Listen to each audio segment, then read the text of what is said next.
Assalamualaikum warahmatullahi wabarakatuh. Selamat malam semuanya. Saya akan bercerita tentang dua orang nelayan yang terombang-ambing di tengah lautan selama 7 hari tanpa makan dan minum. Ini adalah kisah 100% nyata yang benar terjadinya di daerah Garut Selatan, Kecamatan Pamengpeuk, Jawa Barat, Kabupaten Garut. Pada tanggal 12 Oktober 2020, tepat pada hari Senin sore, dua orang nelayan yaitu Bapak Ara dan Bapak Oi akan pergi melaut untuk mencari ikan.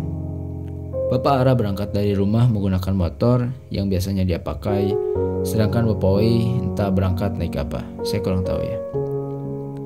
Mereka selalu membawa perlengkapan melaut seperti jaket, jas hujan, jaring ikan, kemudian handphone. Itu yang saya ketahui. Sesampai di pesisir pantai, mereka mulai berangkat dan menaiki perahu yang kira-kira panjangnya itu 20 meter dan lebar kurang lebih 1,5 meter. Malam pun tiba dan cuaca pada saat itu kurang menguntungkan bagi para nelayan karena hujan terus mengguyur dari jam 8 malam hingga pagi. Sungai pun meluap hingga menyebabkan banjir bandang di beberapa titik. Rumah yang dekat dengan sungai pun diterjang air hingga ada yang terbawa arus dan ada juga yang hancur. Tentunya hal itu akan berpengaruh terhadap kondisi laut dikarenakan air yang mengarah ke laut. Pada pagi hari, kondisi laut sangatlah buruk dan sebagian para nelayan pun pulang, sementara yang lain masih dalam perjalanan dikarenakan badai yang menghambat sehingga perahu mereka terombang-ambing dengan ombak yang besar. Keluarga di rumah yang masih menunggu akan kedatangan Bapak Ara dan Bapak Oi tak kunjung datang. Yang harusnya datang pagi itu sampai zuhur pun belum datang. Ujar istri dari Bapak Ara yaitu Bunia, menyuruh anaknya Rahman untuk mengantarkan nasi ke pantai dikarenakan khawatir Bapak Ara pun lapar. Dikarenakan istri dari Bapak Ara yang sangat khawatir, akhirnya mereka berdua pun pergi untuk menyusul Bapak Ara yang tak kunjung pulang.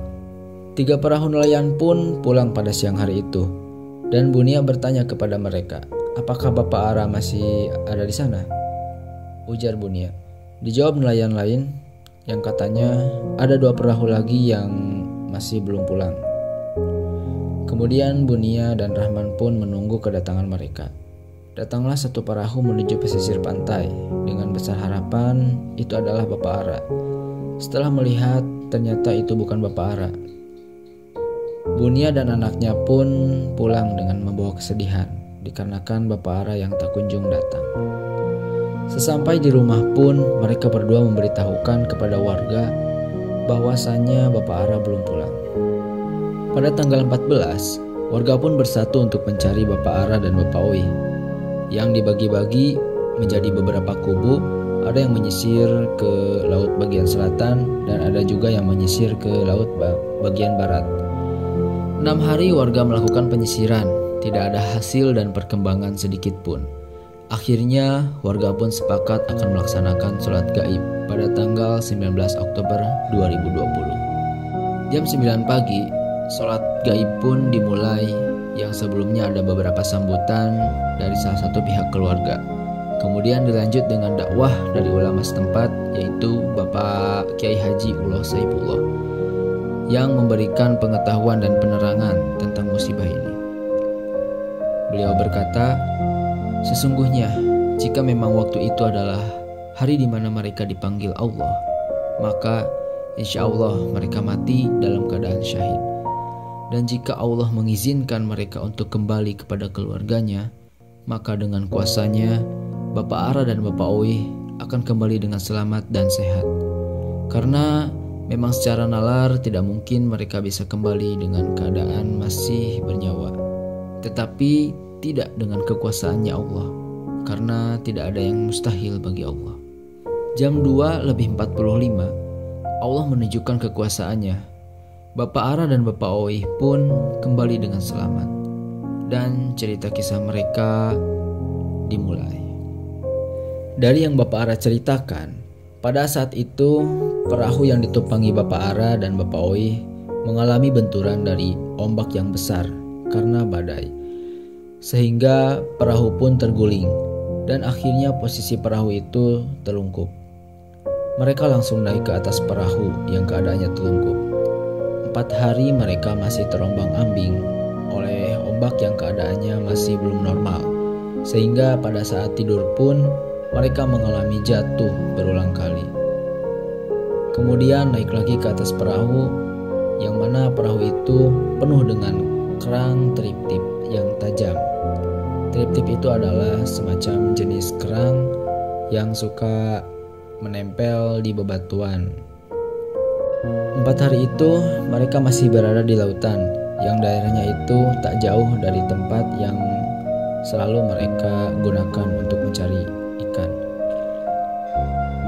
Kira-kira di daerah Sancang. Namun mereka yang jauh dari daratan sehingga sulit untuk mencari pertolongan. Mesin dan barang-barang pun berada di bawah perahu yang telungkup dan sulit untuk mencapainya. Walaupun mereka menyelam beberapa kali, tetapi mereka tidak bisa mencapainya karena oksigen yang berada di dalam perahu itu sangatlah minim. Mereka berdua selalu berdoa dan membacakan tahmid, takbir, istighfar agar selalu mengingat yang Maha Kuasa Allah Subhanahu wa Ta'ala untuk meminta pertolongan. Hari kelima pun telah mereka lalui. Arus laut yang begitu deras menuju ke barat dan mendorong perahu terus-menerus. Mereka berdua hanya mengikuti kemana arus membawanya.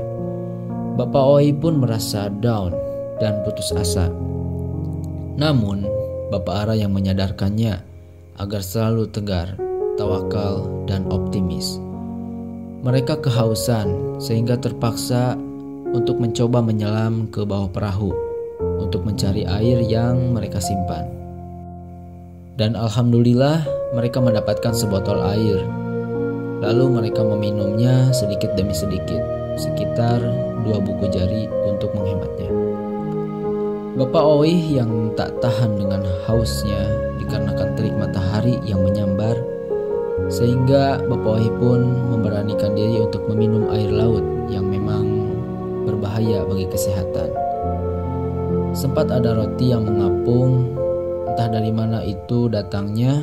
Kemudian roti itu dibagi 2 lalu dia makan. Dan ada juga pepaya yang tak layak untuk dikonsumsi. Mereka terpaksa untuk memakannya sehingga mereka mengalami sakit perut. Bapak Ara yang mencoba untuk memanfaatkan kerang trip-tip yang menempel di perahu untuk dimakan. Dagingnya yang sangat kecil, sekitar setengah kuku kelingking, Bapak Ara pun memakannya, dan hal itu menjadi obat baginya untuk mengganjal lapar dan hausnya di tengah lautan. 6 hari pun mereka lalui, masih berada di tengah lautan dan entah berada di mana mereka. Mereka belum satu pun menemukan nelayan lain.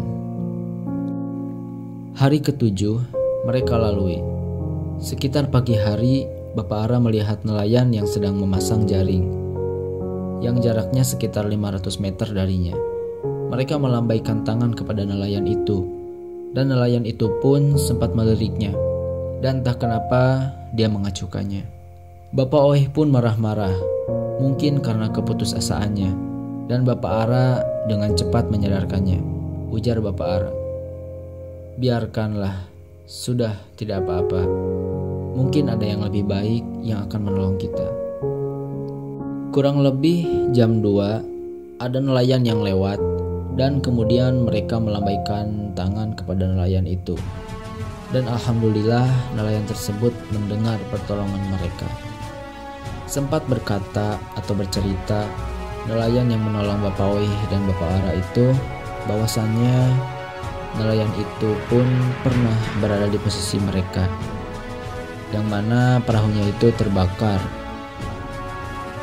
Sesampai di darat, tepat di daerah Cilacap, kabar ini pun sangat cepat ditanggapi oleh Basarnas dan pihak lain. Kemudian mereka disambut dan dibawa ke klinik Basarnas Cilacap. Bapak Ara menghubungi keluarga di rumah yang menggunakan nomor HP yang dia tahu, yaitu nomor HP milik Dunia.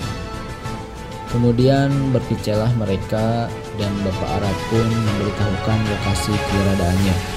Kemudian cerita pun selesai dan happy ending. Banyak pelajaran yang bisa kita dapatkan dari hal ini, dimulai dari kesabaran, tawakal, optimis, dan lain-lain. Peristiwa ini nyata dan benar-benar terjadi di kampung saya. Oke, demikian cerita yang telah saya sampaikan. Mohon maaf bila ada bagian cerita yang salah.